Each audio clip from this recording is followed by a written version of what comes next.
Estamos de volta e é hora do giro pelas turmas do TST para conferir decisões de destaque.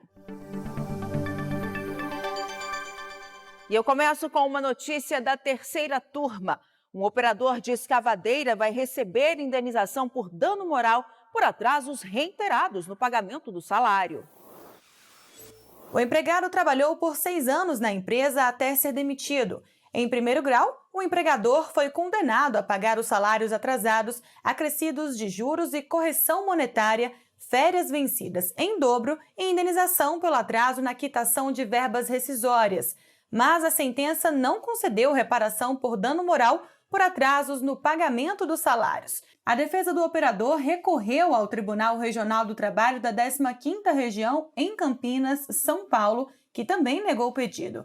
Mas no TST o entendimento foi outro. O relator na terceira turma, ministro Maurício Godinho Delgado, explicou que a jurisprudência da Corte Superior tem considerado pertinente o pagamento de indenização por dano moral nos casos de atrasos reiterados nos pagamentos salariais mensais. O ministro destacou ainda o caráter indispensável que as verbas têm de atender necessidades inerentes à dignidade humana. Dessa forma, por unanimidade, a terceira turma condenou a empresa a pagar indenização por dano moral ao operador no valor de R$10 mil. Um pizzaiolo, beneficiário da justiça gratuita, foi condenado a pagar custas processuais por faltar à audiência. O caso foi julgado pela quarta turma. Veja os detalhes na reportagem. De acordo com o processo, o profissional pedia na Justiça o reconhecimento de vínculo de emprego e o pagamento de verbas rescisórias, mas faltou a audiência contra a pizzaria em que trabalhava. Por causa do não comparecimento, o juízo de primeiro grau determinou que o trabalhador pagasse as custas processuais.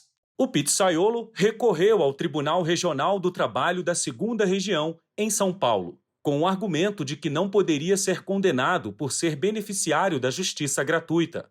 No entanto, o TRT negou o pedido, ficando mantida a determinação de pagamento das custas com base na CLT.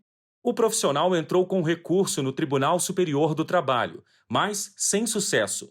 Para o relator do caso, o ministro Alexandre Luiz Ramos, considerando-se que a ação trabalhista foi ajuizada na vigência da Lei 13.367 de 2017, a chamada reforma trabalhista, e que foi arquivada por ausência injustificada do trabalhador, a condenação ao pagamento das custas processuais não afronta os dispositivos constitucionais apontados pela defesa do trabalhador. Por unanimidade, a quarta turma acompanhou o voto do relator. E encerramos o nosso giro na oitava turma. Uma industriária dispensada pela Beira Rio quando estava em tratamento de tuberculose teve negado o pedido de reintegração ao emprego. Na reclamação trabalhista, a industriária disse que mantinha contato manual e respiratório com limpadores e solventes.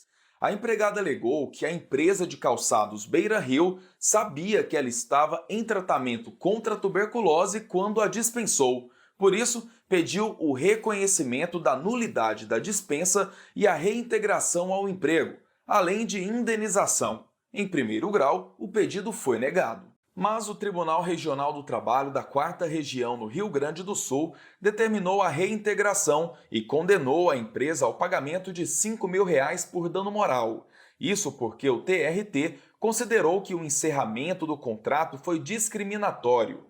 Para o regional, apesar da ausência de nexo causal entre a doença e as atividades, a dispensa de profissional doente e sem plena capacidade para o trabalho seria suficiente para tornar o ato irregular. A Beira Rio recorreu e o caso chegou ao Tribunal Superior do Trabalho.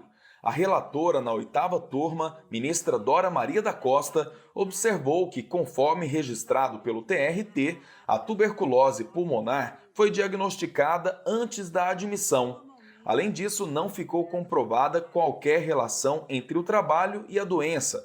A ministra destacou ainda que o item 2 da súmula 378 do TST estabelece como pressupostos para concessão de estabilidade o afastamento superior a 15 dias e a consequente percepção do auxílio-doença acidentário, salvo se constatada após a despedida doença profissional que guarde relação de causalidade com a execução do contrato de emprego. Dessa forma, para a relatora, por não se tratar de doença ocupacional equiparada a acidente de trabalho, não cabe falar em garantia do emprego.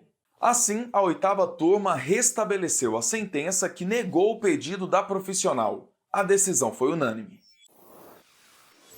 Esse e outros julgamentos você também pode acompanhar ao vivo no canal do TST no YouTube. Acesse youtube.com/TST.